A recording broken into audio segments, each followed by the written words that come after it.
This is Charlotte Talks. I'm Mike Collins. Charlotte Mayor Vi Lyles has made a point of putting this program on her calendar, and each month she joins us to talk about all things Charlotte. And today we talk about that as well as many things Washington, because the mayor has been in Washington a lot recently with some very impressive, should the word be adventures or ventures?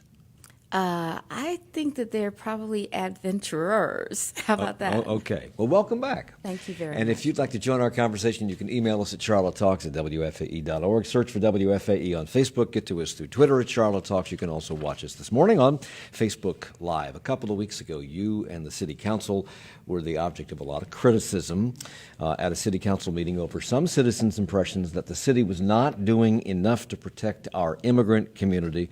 Did the volume, did the tone, did the number of people protesting at that City Council meeting surprise you?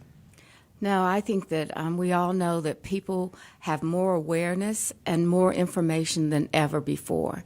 And when we had the change in the sheriff's office about the policy that the federal government had, 287G, and then when we had ICE come into our community, I expected people to come out because this is a time that's very difficult.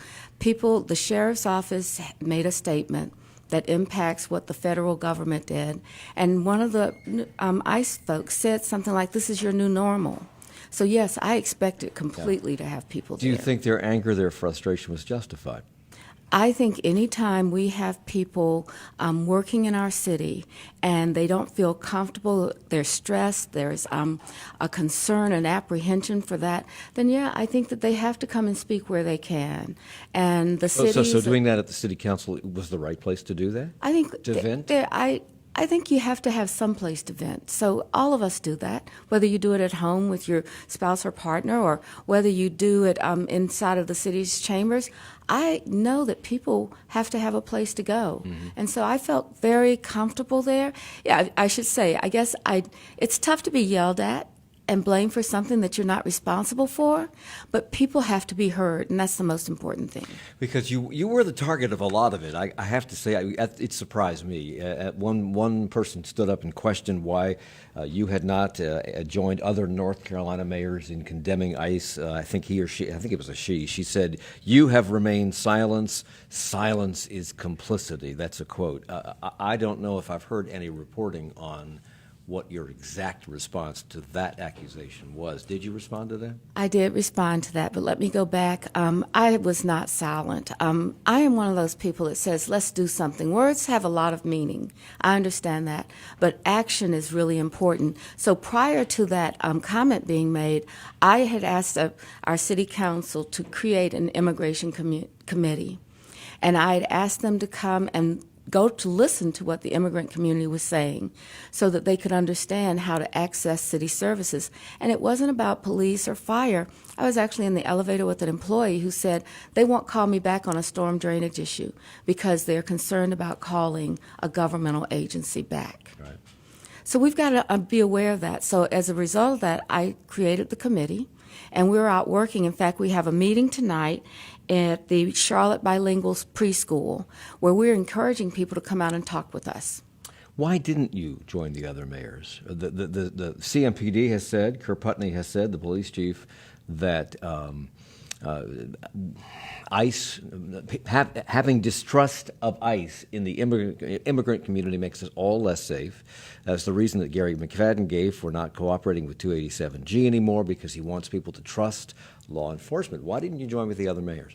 Well, I had tweeted out that just what you said, that we are not going to participate or work with ICE agents.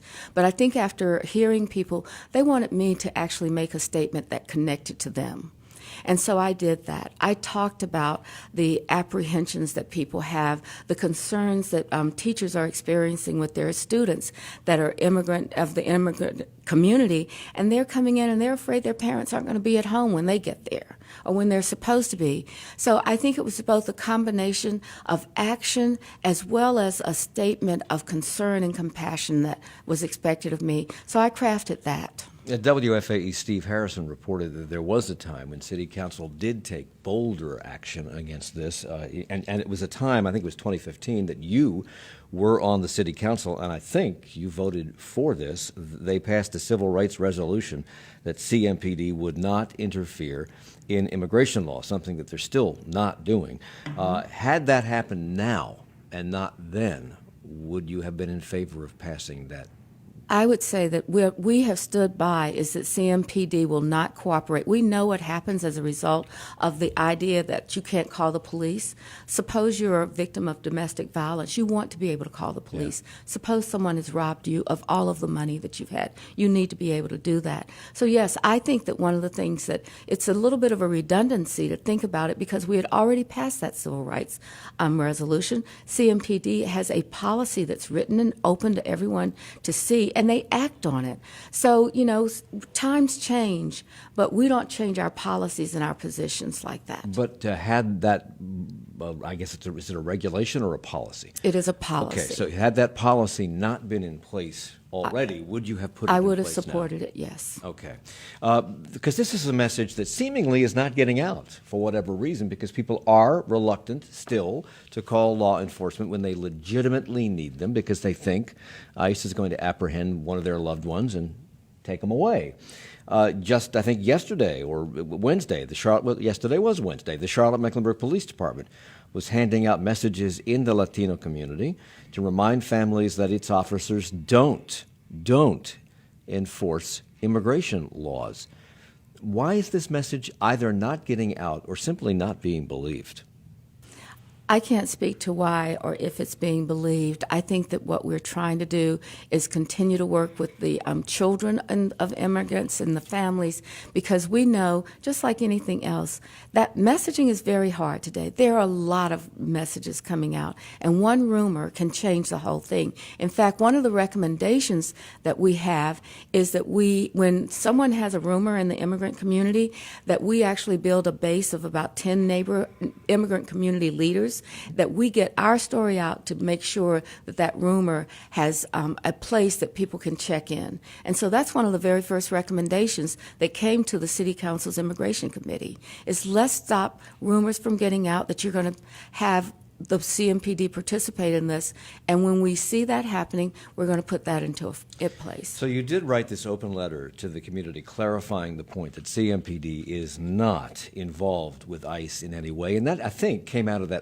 fact that people were confused a couple of weeks ago about traffic stops that CMPD were doing coincidentally at the same time that ICE was doing their raids. They were not connected in any way, but it appeared to a lot of people that perhaps they were. But in that open letter, you didn't criticize ICE, nor did you call for immigration reform, even though Mecklenburg County Commission has issued a resolution declaring support for immigrant residents. What has been the response to your open letter? I think my response is exactly what I expected. As soon as I finished that letter, I asked 7 or 8 of the immigrant community leaders to come in and meet with me. And I said, tell me what we need to do. The rumor hotline was a way of something that they suggested. Mm-hmm. So what I think is not just passing something, it's doing something. And that's what I feel is important. We are doing things. We're doing outreach. Our police officers are going into the schools. Our officers are around, and they're very much aware and cognizant of the apprehension in the community now. So every touch point, we're trying to make sure that people understand what it is. What can the city really do? This is a federal law. Immigration policy is federally controlled. What really can you do? Well, we just got back from Washington, the mayor and the city council. I went with the city council to talk with all of our delegation members. And while we don't have a position or can't really make a change, we tried to explain to every one of our elected officials the impact that's going on without having the law changed or updated or reformed, whatever. But don't they already know that? Don't they know that? Oh, yes, they do. They do know that. And I wish that we could wave a magic wand and have Washington work with us, but we can't do anything except say this is important. Because there's an article in the paper this morning about North Carolina farmers. Yeah. They can't harvest because there's no people to do it, because they have relied historically on immigrants who come here for the growing season, the harvesting season, and they're not coming anymore. I would recommend a book that I've read about immigration. It says We Wanted Workers, and it's a book titled that. And what it really does is points out the importance of immigration to our economy. In addition, the United States Chamber of Commerce, which is generally a very conservative organization, has said we need immigration laws reform. They will speak with a louder voice. We got more to talk about with regard to immigration here and what the city can do and is doing, because I know you're holding a series of meetings in the community about this. We'll talk about this new thing called the Local Initiative Support Corporation. That's a mouthful. Yeah. And your participation on the Trump administration's American Workforce Advisory Board. Yes. I think congratulations are in order. I think they I'm really not sure. are. Okay. Yeah. Thank you for being here, Mayor Vi Lyles. We'll continue in a moment. It's Charlotte Talks on WFAE. Calls 105 primary care and specialty clinicians, helping complex patients avoid unnecessary ER visits and hospitalizations. Clinical positions available throughout the Carolinas. Info at doctorsmakinghousecalls.com. And from Charlotte Douglas International Airport, offering year-round business valet parking to budget business travelers. More at cltairport.com/businessvalet. It's our spring membership campaign here at WFAE, the first campaign of 2019, and we'd love to hear from you right now, 704-549-9000 or WFAE.org, as we take a quick break from the conversation with Charlotte Mayor Vi Lyles on Charlotte Talks. What is that sort of programming worth to you? Perhaps $5 or $10 a month? We'd love to hear from you right now during our membership campaign. I'm Marshall Terry. Joining me in the studio is Megan Batchelor. Hey, Megan. Good day, Marshall. Thank you for your help here. We are working on a goal of $1,500 this hour. We have $729 to go. I am excited about today because we are raffling off a brand new Mazda 3 during this fundraising campaign. Today only, Marshall. Today it's a big day. You can get 2 entries with your contribution to WFAE. Any contribution gets you your double raffle entries today. Be as generous as your budget allows. Make a contribution in support of this service. Make a contribution in support of Charlotte Talks, all the programming you rely on from WFAE, 704-549-9000. Think about why you tune in to conversations on Charlotte Talks or all the other great programming on WFAE every day. It's because you get perspective, you get context, understanding, really important civil conversation. So hard to find these days in the news media, but it has a permanent home here on WFAE thanks to past listener support. So if you have yet to give, now's your time. Now's your chance to step up and become part of the team that keeps this spot on the radio dial special, reserved for civil conversation. 704-549-9000. Can you afford to do $20 a month to keep civil conversation going on the radio? If so, we'd love to say thank you by sending you a Public Radio Nerd t-shirt. You can also make your contribution at WFAE.org. And, of course, your contribution gets you 2 entries today, only today, into that raffle for the Mazda 3. So can we hear from you right now? 704-549-9000. Vince in Huntersville, you are entered twice into the raffle. Mark in Charlotte, Janice in Charlotte, Mike in Newton. Let's get your call in next. Let's hear your call ring out loud in the studio, letting us know that you are a member of WFAE. Tell everyone that you've got your 2 entries into that Mazda 3 raffle. Somebody is going to win this car, Marshall. Will it be you? You're going to get 2 entries with your contribution to WFAE today. Be as generous as your budget allows. Be as generous as your listening to WFAE allows. How frequently are you relying on WFAE on Charlotte Talks? Programs like Charlotte Talks with Mike and the Mayor once a month. This is very exciting for us. What is that worth to you? 704-549-9000 or WFAE.org. When you think about what it's worth to you and you come up with a number, just give us a call, that number, or go to WFAE.org. If you can afford to do $10 or $20 a month, if your budget will allow that, thank you for that web pledge there. We are talking to you. We'd love to hear from you right now during our spring membership campaign to keep future conversations like the one we're listening to on the air here on WFAE. Now we are down to needing to raise $681 here in the next 40 minutes or so in order to hit our $1,500 goal. Can we hear from you to help us knock that down? $681 to go. Your donation right now of $10 or $20 a month will help us with that. Heading back to the programming in just a few seconds, plenty of time for you to go to WFAE.org, see a picture of that beautiful Mazda 3, and make your contribution to WFAE to get your double raffle entries. Think of the perspective, the context, the understanding, and this civil conversation you get on WFAE every single day. What is it worth to have that at your fingertips, to have that readily available at 90.7? Give us a call, 704-549-9000 or WFAE.org. We've got plenty of thank you gifts. We will give you 2 entries into our Mazda 3 raffle with your contribution today, 704-549-9000. Going back to the conversation, the phone lines are still open, though. You can give us a call. We'd love to hear from you, 704-549-9000 or It's Charlotte Talks on Listener Funded, 90.7 WFAE and 90.3 WFHE. I'm Mike Collins. It's our visit with the mayor of Charlotte, Vi Lyles, which is a regularly scheduled event on this program. We have balloons and everything. We've been talking about immigration and the protest that erupted briefly at a city council meeting where they kind of wanted the city to take action, wanted you to take action on this. In an Observer editorial, they wrote that ICE has shown a streak of vindictiveness under this administration. And ICE, we had some ICE people on, and they basically said with the end of 287G, we're coming after people, and that's why we're doing it. So in light of that, what would the blowback be if you did something? If you made this a sanctuary city, politically, what would that do to Charlotte? Well, one of the first things that I have to say is the idea of being a sanctuary city. Sanctuary city is a word without a definition, and many people use it in different ways. So I don't know what that would mean, but what I know about our city is that we're going to consistently be welcoming, we're going to consistently encourage diversity, and we're going to consistently ask our citizens to be safe. And so when we talk about, I've always said Charlotte has to be a place where people can work and live. And we want it to be an affordable place and a safe place.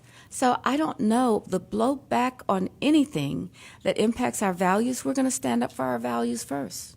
Let me ask you a politically incorrect question. Okay. These people are here. They're undocumented. They came across the border without going through channels. They therefore have broken the law. Given the fact that they aren't supposed to be here, why should you be providing any protections? Well, first of all, we don't provide those protections. Those protections have to come from the Well, why federal aren't you cooperating government. with ICE? I guess that's the better Well, question. Turn them over. I think because we have a value around people being safe in their neighborhoods and their homes. And if we do anything to upset that balance, we are going to stand and have to take the consequences of that. And I think but I want you to know that I have gotten emails just like the one that as you stated. Right. They said, well, if you're undocumented, you need to go through the process or you need to be deported. And I understand that, but at the same time, all of us are very much aware that, as the book that I said, people come here to work. Yeah. And so it would be a major impact on us if we don't get immigration reform. And I expect we're like other large cities. But we're not getting immigration reform. Maybe a shock to the system is in order when they realize that there are no people to scrub the floors, there's no people to cut the grass, there's no people to harvest the crops because people have cracked down on illegal immigration. Maybe that will force immigration reform. That would be because why I'm going to ask another devil's advocate question. It's very much like the one I just asked. If these people are here illegally, how is that different than not pursuing somebody who did a breaking and entering or somebody who stole a candy bar from a bodega? What is the difference? The difference is that they're at home and working every day and contributing to our city. So are a lot of those people. And so a lot of those folks. But I do believe that the idea that if you have committed a serious crime, if you have had, and serious usually means around violence or predatory behavior, then we ought to be taking those folks and they should leave the country. But we also have to realize that many people are here just to have a chance at being safe, just to have a chance. So I wish I could be the magic wand or the queen for the day that would get this done. It is a terrible dilemma for not just Charlotte, but for our country right now. So even before this fracas at the Charlotte City Council meeting, you had announced the establishment of a committee to study this. This new Immigration Community Committee has now met at least once. What was discussed? We had a really standing room only crowd. I want to thank Inspira for giving us the space on Monroe Road to meet. And what we talked about there were what are the opportunities that we need to be aware of that the community is endorsing. So there, I did not know. This is something I should have known, and I learned that there is a South Boulevard Latino support system for the businesses along there. And those businesses are thriving, but when they can't get workers or people are afraid to come and spend their money, they're going to suffer economically. And people are afraid to come right now. And that is true. Before that meeting that you just referred to at Inspira, there was controversy surrounding a previous meeting, which was not open to the public. It was not advertised, evidently, and possibly in violation of North Carolina open meetings law. You were there. Why was that meeting held in private? Well, that's interesting because I went in to talk about the letter. I've been talking with council members all that day. And I think that we did make a mistake, and we've owned up to that. And so we're doing a lot in the city right now around transparency. We have made a decision that we actually have hired someone to be our public records, handle all of those requests. So pretty soon, let me just say this, you'll be able to go to Charlotte's website and go on data.charlottenc.gov, and we're going to have all of the public records requests on the website and all the responses to those requests. So what we are trying to do, yes, we made a mistake. We have people that make mistakes every day, but we don't look at those without saying, okay, what happened and how do we fix it? Is mistake the right word? Larkin Eggleston, who is the chair of that committee, was there along with Dimple Ashmera, James Mitchell, and Matt Newton. Braxton Winston was also in attendance. You were there, but I'm told, I read, that council members Tarek Bakari and Julie Eiselt tried to attend, but they were told they could not because you didn't want a quorum. Well, we had a quorum because, as I said, yes, it was a mistake. And yes, we deal with it. Is that a mistake, or is that something deliberate? Was it a It was deliberate not. attempt to keep things in the I dark? don't, listen, this council has been more transparent than I would have ever expected. I do not see deliberate action. I see a new staffer, a new committee chairperson trying to figure things out. Okay. So we make mistakes, but we fix those mistakes. And we're doing that right now with our new portal for public records. What came out of that meeting?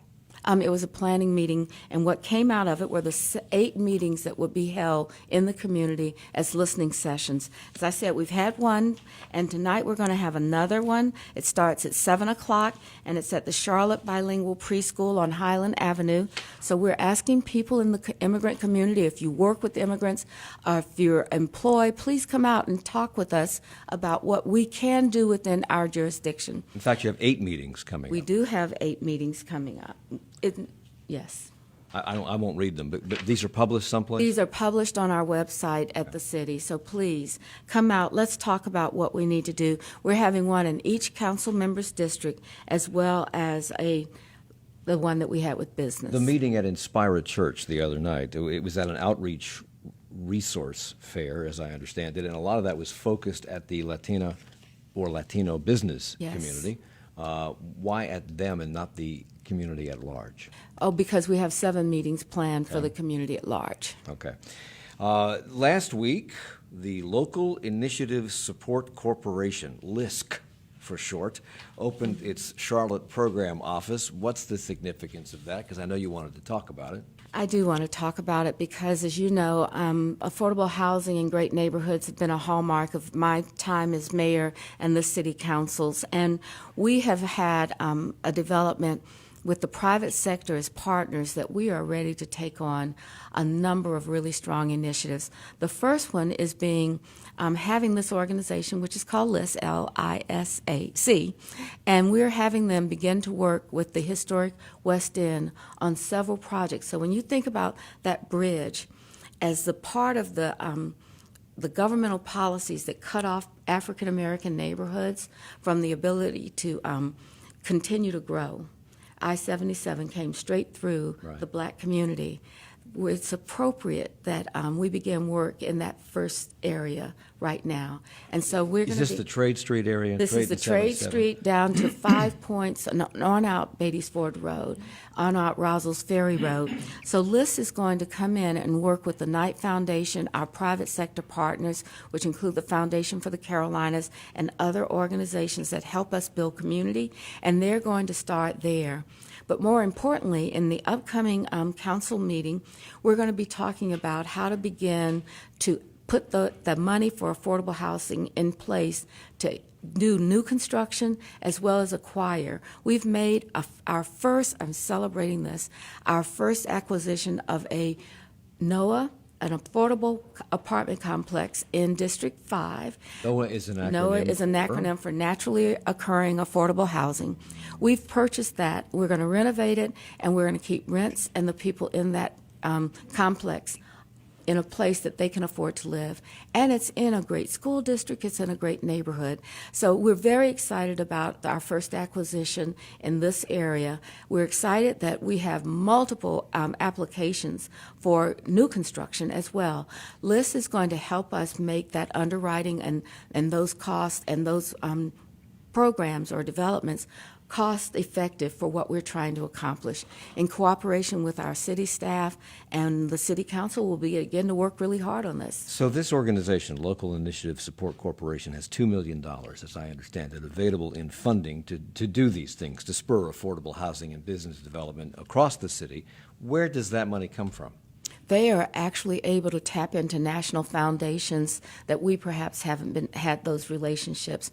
LIS is a large organization that have 33 locations across the country, and so they're known visibly in this field where people want to do something about poverty and accessibility and economic mobility. So they're going to give us networks that we would not ever be able to find. They know that marketplace, and they're going to bring in a total of $25 million.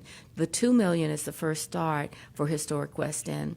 But our goal is that when we have affordable housing in community, that not just the housing occur, but there is an idea of building a sense of community, a neighborhood around it. And Liz has done that in the past, and we're looking forward to working with them. So they're in, what I think you said, 30 cities around the country? 33 cities around the country. What brought them to Charlotte, and why now?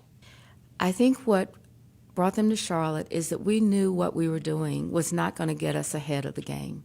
Now, we're not going to, in any way, be able to do everything that we'd like to do, but we needed, whatever we do, we need it to be done well. And Liz has that experience, and they have that that access to places that can help us do that. So what we're looking for is success, and they're part of that foundation for our success.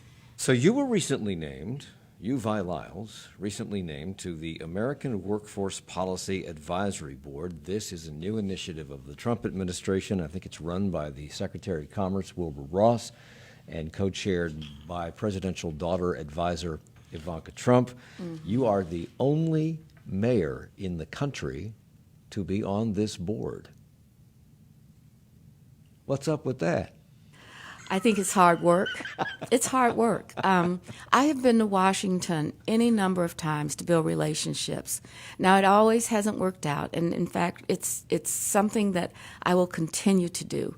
We have to be there and be present. If we're not present, then we're not going to get the opportunity whenever it comes. So I go to Washington. I've been to HUD. I've been to the Department of Transportation. I've been to the administration's initiatives on urban cities initiatives.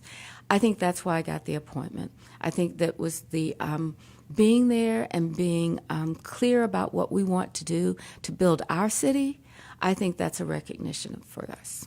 You didn't mention hosting the Republican National Convention. Okay, so that might have had something to do with it. That may have had a little bit. It never hurts to be able to do that. Honesty well, emerges. I'm always honest about it. It's just what it is. Mike. Because the president, all of you got around.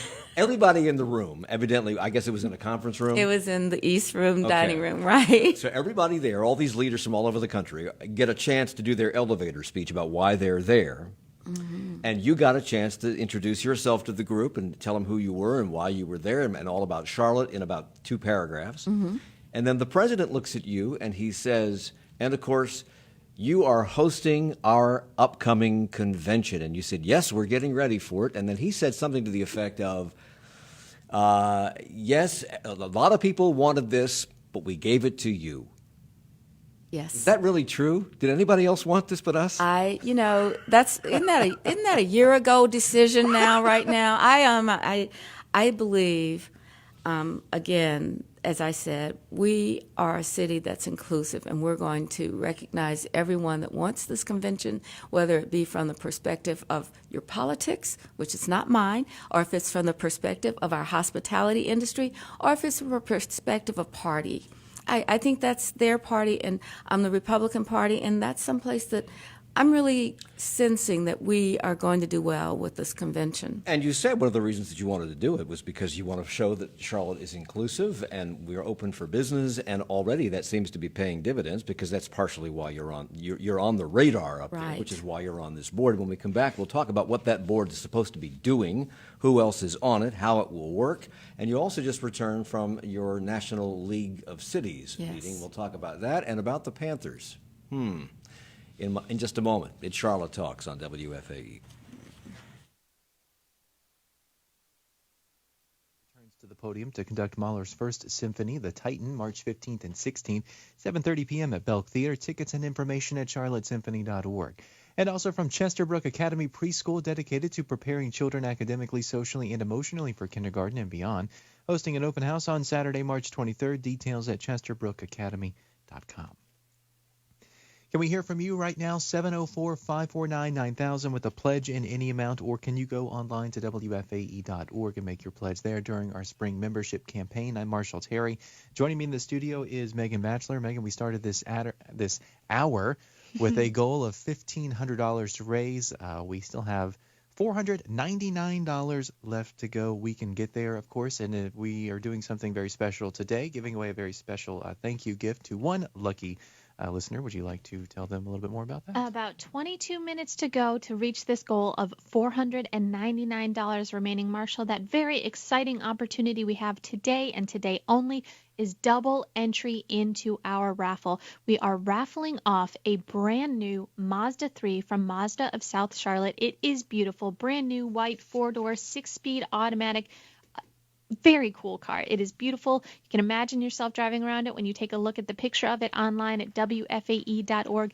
Today only, we are giving you 2 raffle entries with each contribution that you make to WFAE.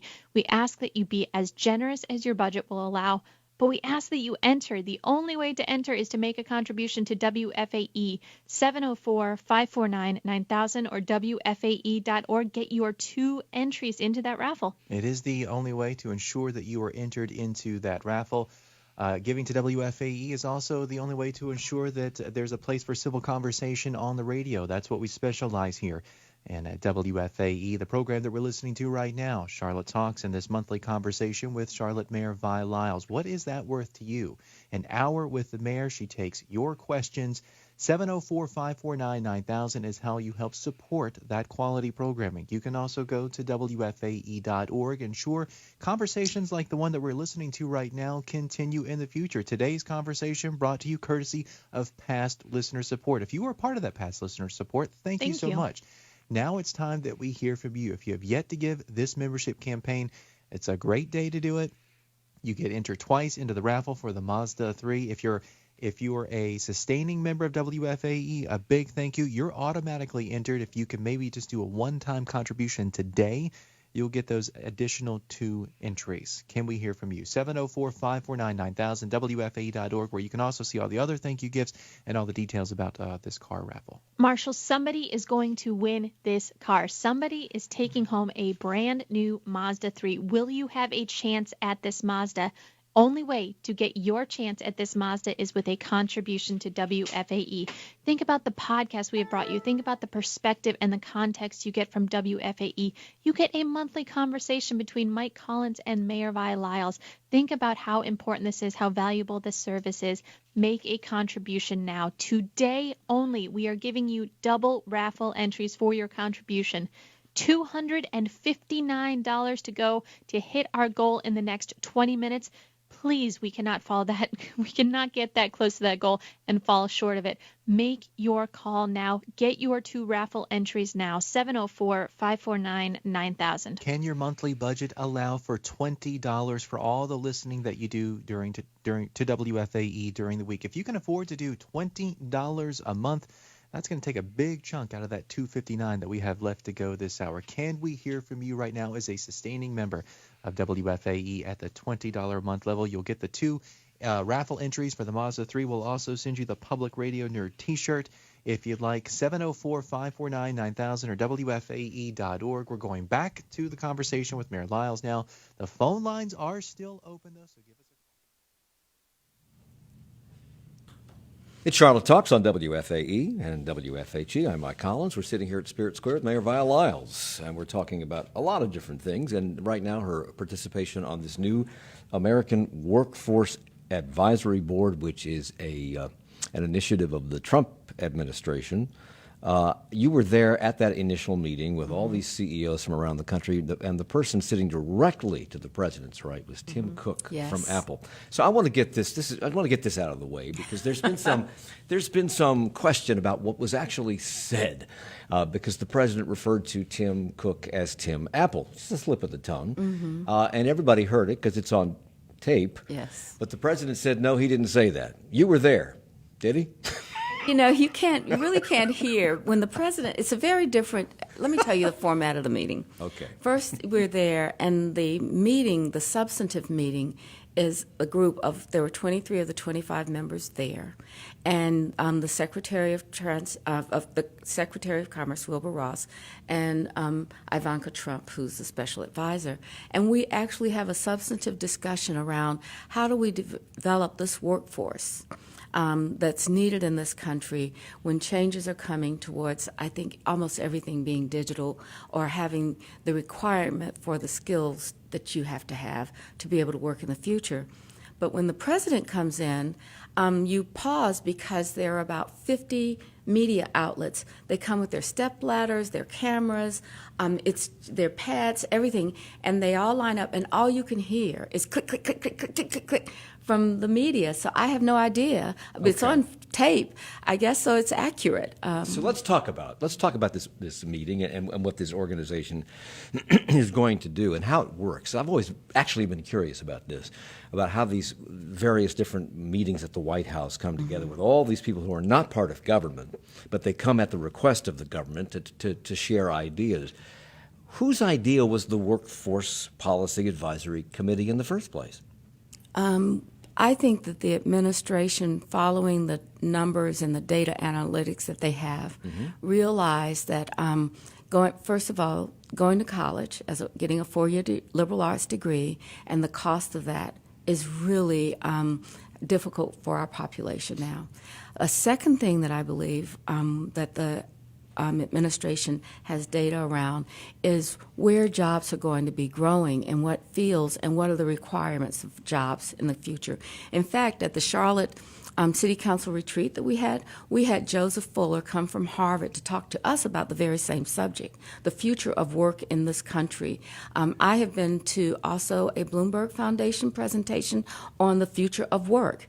So what they say is there are 2 things you have to be able to be successful going towards the future. You have to have the ability to work in technology because technology will undergird any task.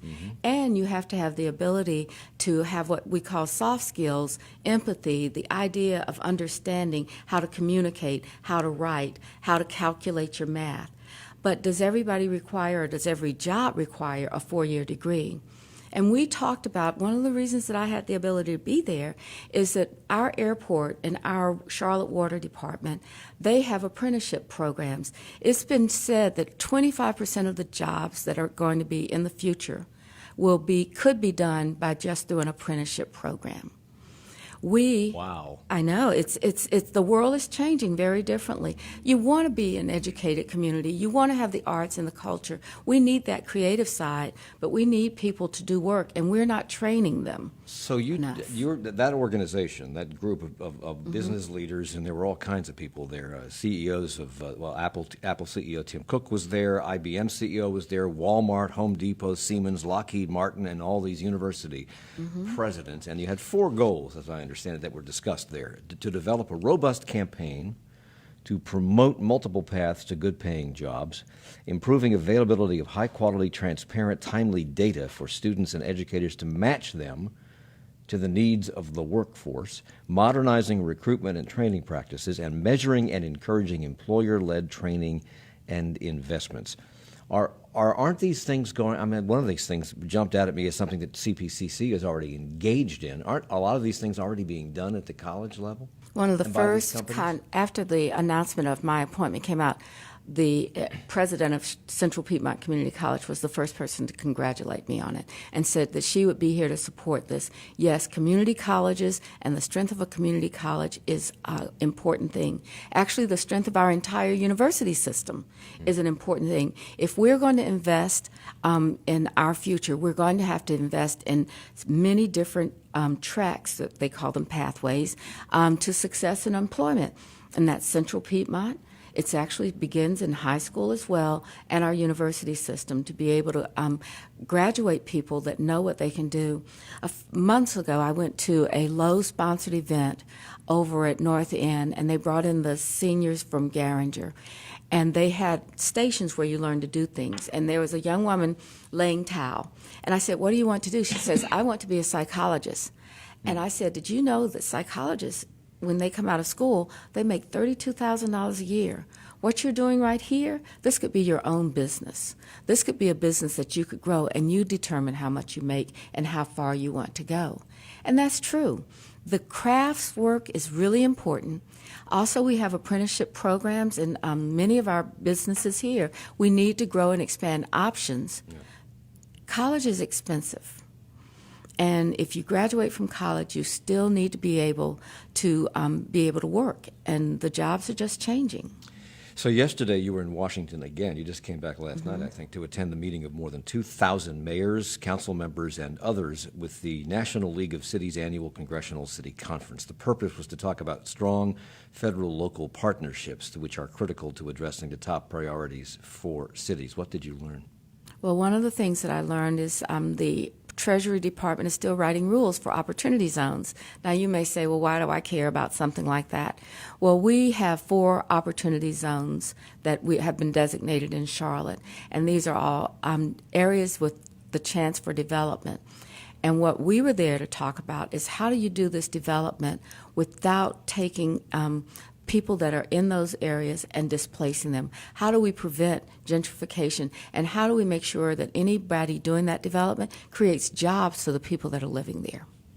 And the other thing you talked about, or that what they want to do, is to urge Congress to develop and pass comprehensive legislation to rebuild and reimagine America's infrastructure in partnership with local governments. It seems to me that Charlotte and North Carolina, every state in the union, Yes. has an interest in this because our infrastructure is crumbling around us as we sit here. And Charlotte has in the pipeline these rail lines that we need help with. Talk about that. How was that discussed? What were they saying about that yesterday? Well, when we talk about our transit lines, we're talking really about the Department of Transportation and whether or not this infrastructure is going to be funded by the Congress. Mm-hmm. So we talked with both of our senators in Senator Tillis's office and talk with Senator Burr and talk with Representative Hudson and Adams as well. The most important part of what we do is let them know that this rail system is essential to our growth and development. Mm-hmm. This 2030 plan is going on, but Mike, I have to say one other thing. We have been working really hard as Charlotte to stop talking about Charlotte and talking about the region. And 2 weeks ago, we had the mayor of Gastonia, Belmont, Pineville, come down and say we're passing a resolution to support the rail system in Charlotte and it support its extension to our communities. So we've gone past that point where it's just the towns and city in Mecklenburg County. We are beginning to think, how could we fund this as a regional system? And getting quickly and briefly back to gentrification and housing, affordable housing, I know that yesterday the HUD Secretary Ben Carson spoke about struggling neighborhoods. Yes. What were some of his ideas? Well, I think that what he is saying is that the federal government no longer has the money to support the efforts that we've had in Why? housing. Why? I think because they're making policy choices that perhaps don't really, we would not see as being most important. And the president's budget, which they say is dead on arrival, and I hope that's true, it would cut funding for these initiatives that we see as basic to our city's success. Okay. Let's move on before we run out of time to the Panthers, because David Tepper was yesterday in South Carolina at the governor's mansion with Governor Henry McMaster of South Carolina and several of the leaders in the legislature down there, because he wants to explore moving the team's headquarters to that state and to their practice facility as well. Does this concern you? No, Why not? it doesn't concern me right now because, excuse me, what I look at our Because football South team, Carolina keeps beating North Carolina in a lot of acquisitions of corporate headquarters and bringing jobs, because they're willing to give the store away. And North Carolina, it seems to be a little more obstinate. well, let me say this. I grew up in South Carolina, so I'm not going to really say anything negative. I'm a South Carolina girl who moved to North Carolina to find my way. So let me just say this about South Carolina. It's our region. We can't ignore that. There are maps. There are maps that draw lines, but people don't draw lines. And so, if we're going to be successful in our region, that means everyone, and that's beyond Charlotte or Mecklenburg. It's Lincolnton, it's Gastonia, it's Iredale and Union, and it includes a portion of York and Lancaster counties. We have look at the traffic on I-77 every day. People come to work here. Well, yesterday at UNC Charlotte, Governor Cooper was asked about this move to South Carolina, the potential move, and whether or not North Carolina would make a counteroffer. And he said he plans to, quote, consult with local government officials and determine what it is we want to do. Have you had a conversation with him about that? No, but we will have that conversation. I mean, I was in Washington for a couple of days, and this happened. That's really just a geography point. It's not really anything else about that, because I think that we'll be talking with the governor's office on this retention effort for every step of the way. Have you spoken with David Tepper about these plans? I speak with him regularly, but I did not speak with him yesterday. But you've spoken to him about the practice fields and the headquarters, perhaps. It's 150 Oh, he's been jobs, fairly I think. open, and I've said this Right. to you He's been before. very open about He's this. very open about his plans, but what I would like to see, I think, as mayor of the city, is the plan that's a complete plan to show us how everything works and fits together. We're talking about a major infrastructure project in our downtown, where we have another major infrastructure project, the Gateway Station, where we're going to be bringing in Amtrak. We are growing. So when you look at this, you can't just pull out and say, oh, the stadium's here. It's really, what is the fabric of the entire center city going to be? But does it concern you? The taxes are cheaper in South Carolina. They're going to give them big incentives to come to South Carolina. I don't know what the hit if you move 150 jobs out of Charlotte and put them in Rock Hill, which seems to be the front runner. I don't know what that means to the city in terms of tax revenues. But if you establish a toehold in South Carolina, doesn't that give you a lot of leverage to demand a new, better, more improved stadium in Charlotte, or we'll take that too to South Carolina? Well, this is the way I look at that. I rode the bus down to Clemson to watch the Panthers play their first season. Yeah. They actually had their practices in Wofford. Wofford. So Not no, anymore, I don't but they see did it. then. Not anymore, but they did. And we also know that the practice facility downtown is really not up to par. Yeah, but doesn't right it now. increase their leverage to be able to ask for a stadium because they have a You know, big facility down there? I'm not going to use the word leverage, because what I see every time someone comes in this community, I sit down with the CEO if they want to us at the table, Right. we work together. We're not trying to leverage. We're trying to build a great city. Okay. we'll come back to this in future programs. I'm certain of it. Charlotte Mayor Vi Lyles, thank you for being here Mike. today. Thanks to all the listeners. Appreciate all the compliments that Mike gets when we have the show. Thank you for being here. Thank you.